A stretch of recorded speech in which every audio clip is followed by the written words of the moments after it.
parliamentary commission that lasted more than 2 hours, the head of the SIS, Bendo, faced questions regarding drugs and crime, vote buying and Russian ties to Albania.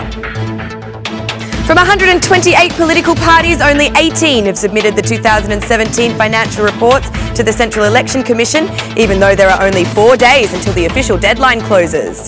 The Greek ambassador to Albania has suggested that false prejudices have been created, resulting in weaker relations between Greece and Albania, calling for biases to be buried once and for all. Good evening. It's 6 o'clock on Tuesday, the 27th of March 2018. Welcome to the English edition of Aura News. My name is Alexandra and I'm here to bring you the day's top stories from across the country translated into English. In the first annual report to the Security Commission, the State Intelligence Service Director, Bendo, faced opposition concerns regarding drugs and criminality in the country. The meeting was held behind closed doors and lasted more than 2 hours.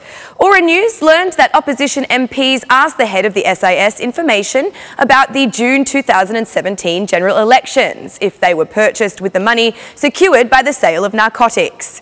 Bendo replied that this phenomenon does exist in Albania, that it is not something new, and that he had previously answered questions about this matter, and that past elections had been more significant with instances of vote buying than that of 2017. Opposition MPs also asked Bendo whether or not the Information Service had data on the link between senior government officials and the Socialist Party with the individuals of the world of crime, relying on the Tahiri case. For that, Bendo replied that the service keeps anyone under supervision who tries to link with such individuals. Another important issue for which opposition MPs sought information was the number and importance of Russian investments in Albania, as well as whether the Russian influence had reached those in the higher echelons of politics. The head of the service assured that the Russian state has no investments in Albania and that the information, according to them, was that their influence has not yet managed to penetrate into high levels of politics, nor have they established links with any senior politicians. Also, the head of the SIS said that there was no information to suggest that Artur Mechalari, one of the negotiators on the maritime issue with Greece, has any links with foreign agencies.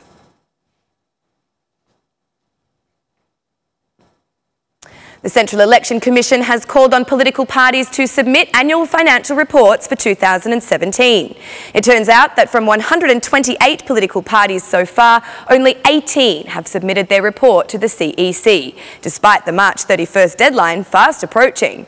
The Central Election Commission is determined to respect the law, so we remind you that the deadline for submission of financial reports is 31 March 2018. Violations of the deadline for submission of financial reports or reports submitted in violation of the standardised format approved by the CEC as per Article 23/4 on the law on political parties will be punished with a fine ranging from 50,000 to 100,000 lek, announced the CEC. Meanwhile, the Central Election Commission has invited licensed accounting experts to express their interest to this institution for auditing the funds received and spent by political parties during the year. April 8 is the deadline for every accounting expert who meets the criteria to apply. Chair of the Parliamentary Committee on Education and Communication means Albana Vokshi addressed a letter to Prime Minister Edi Rama and Parliamentary Speaker Gramos Rucci asking on behalf of the Democratic Party's parliamentary group for greater respect of the Constitution, especially regarding the separation and balance of power. In a statement by the Democratic Party, it is said that it was requested of the Prime Minister and the head of the Assembly to end the repeated refusal by government ministers to provide explanations and information on their activity. It was reiterated that they have a duty of care to provide transparency as to their activity under the law. This rejection removes the possibility of constitutional control from the opposition, which is the worst hit to democracy in the country and an attempt to eliminate the opposition, writes Albana Vokshi. The letter was published to the heads of parliamentary groups and 3 major diplomatic headquarters in the country, those of the United States, the European Union and the Organisation for Security and Cooperation in Europe, the OSCE.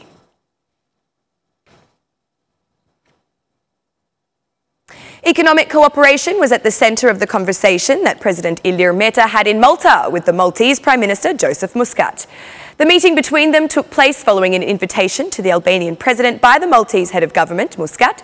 Praising Malta's supportive role in the integration process of Albania into the EU, President Meta expressed interest for economic cooperation, starting as soon as possible with the creation of the Joint Committee on Economic Cooperation.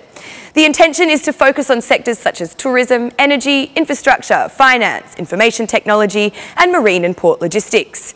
President Meta invited Maltese companies to explore Albania's investment potentials, which can also serve as an entrance door to expand their businesses throughout the Balkan region. Also, President Meta and Prime Minister Muscat shared the same stance that Albania and Malta have potential for cooperation in joint projects within the framework of the EU Transnational Programme Mediterranean 2014 to 2020. The head of state was also hosted by the Maltese parliamentary speaker. The President of the Republic reconfirmed once again the will of Albania to intensify relations in all areas of common interest with Malta. President Meta estimated that the establishment of the Albania-Malta Parliamentary Group of Friendship would be an incentive for better recognition of developments and achievements in each country and would accelerate the signing of important economic trade agreements for both countries.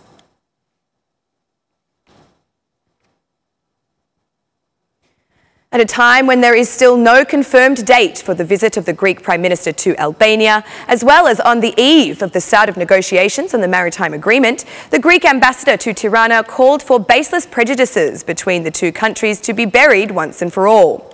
Non-implementation of bilateral agreements between the two countries has left a bitter taste on the Greek side. False perceptions, incorrect stereotypes and prejudice without basis should be buried once and for all, said Elena Sourani. The Greek ambassador's statement was made during a meeting held under the framework Reconsideration of Albanian-Greek Relations, for which the head of the Foreign Commission, Mimi Kodeli, said they are progressing, even though we do not yet have the desired results. Negotiations regarding those issues that separate us are ongoing between the two governments, said Mimi Kodeli. Following President Meta's authorisation to begin, the negotiating group of Albania is expected to start the first round of technical discussions regarding the maritime agreement with the Greeks shortly.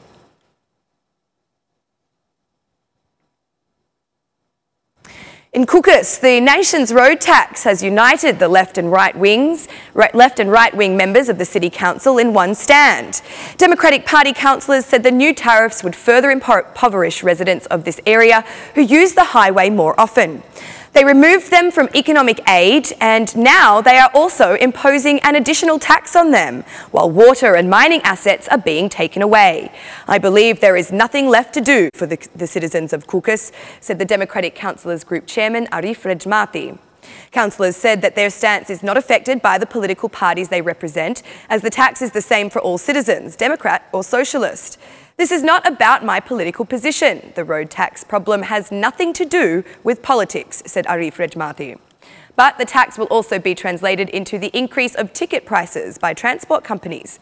Oil is expensive, the tax is expensive, so we are forced to increase the ticket price, said a representative of the transport company.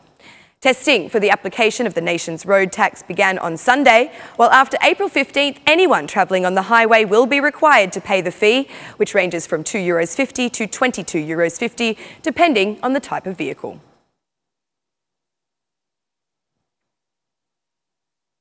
Should properties be released to those who owned them on paper or to the ones who have worked the land for years? This is the dilemma faced by the government, though it seems they will have determined their course of action quite soon as they review opportunities to legalise all state lands that have been planted. At a meeting with farmers, the head of the government said that a form of ownership for state lands is being prepared to find a form of legalisation, as was the case with residences. We have given legalisation to people who have built houses, while unoccupied state lands are made available to entrepreneurs for €1 rent. We are preparing a form of ownership in a similar fashion to that which we did with houses, said Eddie Rama. Rama reiterated the call on farmers to unite, not only for the sale of their products, but also to enable the absorption of EU funds.